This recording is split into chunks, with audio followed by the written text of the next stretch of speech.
Welcome to our fourth episode of Community Connect. My name's Allie White, and I'll be your host.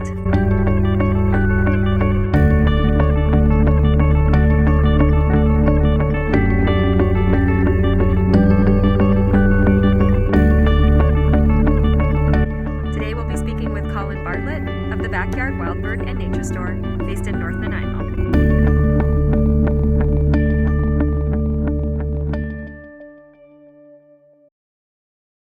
Hi, Colin, from the Backyard Wildbird and Nature Store. Thank you for joining us on our fourth episode of Community Connect. Thank you for inviting me. How are you?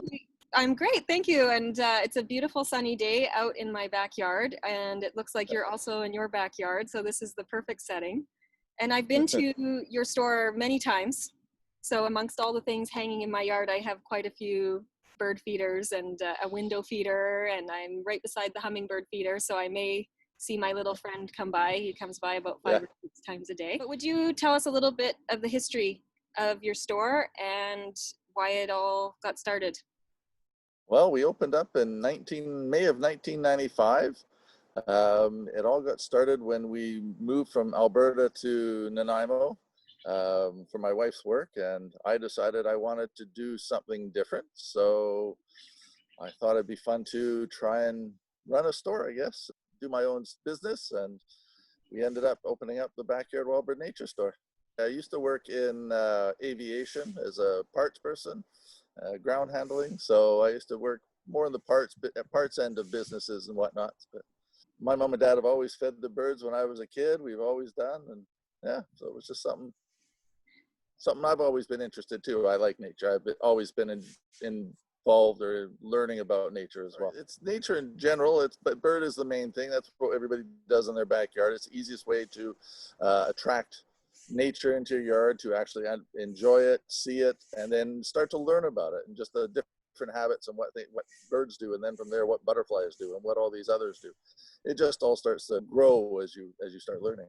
Mm-hmm. How exactly do you aim to connect with the community with the work that you do?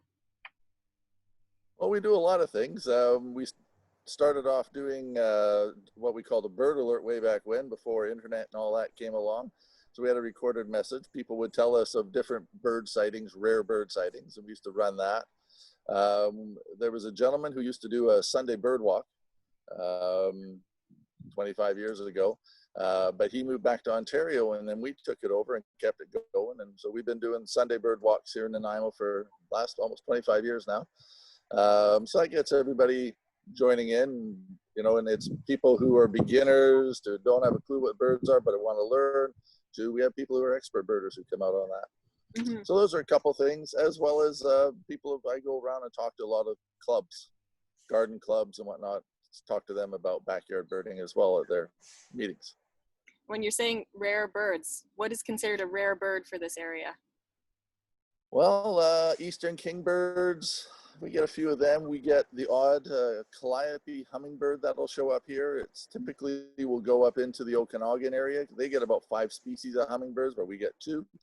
Last spring, we had a great egret down by Cedar in one of the marshes, which was definitely, we never see them. What else? We have yellow-headed blackbirds was down in the same marsh. We also get American pelicans in the spring every once in a while out on the water. So a few of the different ones. And do you find we have people coming over from the mainland or other parts of Canada or the US to see these rare birds? Oh yeah. Way back when, it must be about 20 years ago or so now, there was a rare bird on Gabriel, the first time ever in Canada. It was a yellow-throat warbler. First time ever seen in Canada, and there were people from Oregon State, Alberta, Saskatchewan. I think the farthest that I heard, there was somebody from Utah who came to see it. Wow. Because it's only seen down in South Texas and once in a while in California. Mm-hmm. Birders get serious when they want to see something. This past week or so, I've been trying to take footage of the birds in my yard in preparation for this interview. And now I understand you really do need that telephoto lens to keep them calm and within distance to that's see right. fully. And that's right, not to disturb them. Yeah, not to disturb them, see them from a distance. Yeah, that's why binoculars are good as well. Even in your own backyard, it's great to have the binoculars to see them. Yeah. So do you Yeah, have the fancy photography equipment? not at all. No? I, no, I don't. I love photography and I enjoy doing it. I always have there was a American bittern at Buttertubs Marsh, and I'd go down there and do a walk before I go in the store every once in a while. And I go down there, and if I didn't have my camera, I would see it every time. But if I had my camera, I would not see it at all. So Guaranteed. it was a funny, so I decided, don't take a camera with me anymore. I'll see more. So when you go for these walks with the groups on the Sundays, and so have you started those again since the pandemic, or how is that working? We just restarted them up again, and we go to places where people have room. Buttertubs Marsh is one we'd like to do, but we can't do it because the trails get too narrow and too many people there. So we're sort of staying away from that. So we go to areas that are open. Usually we get 10, 12, 14 people coming out on one of the walks. So it's not overly crowded, and it's not an all-day thing. We go out, we meet at the store at 9 o'clock or at the location about 9:15. And the idea is to be home for lunch by noon. So Yeah. it's just a nice little walk. Is there somebody helping those beginner birders? Yep, I'm always there. I lead them, and then with the group we have our regulars as well. And yeah, anybody, the more eyes, of course, the more we can see. It's kind of interesting. People who don't use binoculars will come out on the walks, and it's funny, they almost see more than us who do have our binoculars, because they have a wider field of view, a wider scope of looking at things, where with binoculars you kind of get that narrow view. Mm-hmm. But yeah, it's just any questions, we're all there to help and answer. And yeah, it's a community thing, it's a group thing.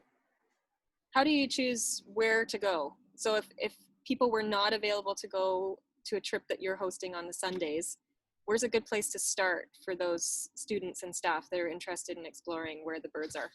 It's all about the habitat. So you have the water there, so we got the ducks, we have other things that can be on the water, we have wooded areas, forested, we have grassland area. All that provides different types of habitats for birds, giving us different species to see. So that's a great thing. Right now, a lot of our bird walks are closer to the water because all the seabirds are all migrating south right now. So we got different species of gulls, a lot of different shorebirds going through, ducks.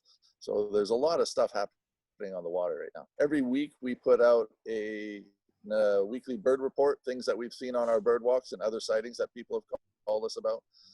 So that's on our blog more than our website, which can still be connected from our website. So that's a good place to start because it also tells you what's sort of in the neighborhood right now that you can try to. That's right. And a lot of people also they look at that and then they'll go the following week if they're not coming out with a group or can't come up with a group. So the following week, they'll go to where we were the week before to see what they can see and look for these things as well. They know what to look for then. We also have our Facebook page as well that people can post on and put sightings and whatnot, let us know what's going on too. I have a friend of mine who says, why did you start this store? That's for old people, it's for seniors. And I laughed and I tell them, I said, no, it's not. Once you stop, and the only reason people think it's associated with seniors is they have the time to stop and look. Yeah. And once you stop and take the time and just watch what's going on, everybody starts to go, oh, I see.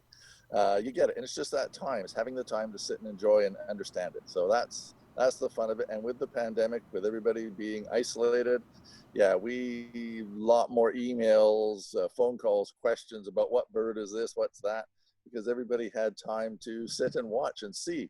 The warblers were migrating through. The birds, none of this affected the birds, so everything was the same there. We had all these rare birds or different birds coming through that people thought were rare.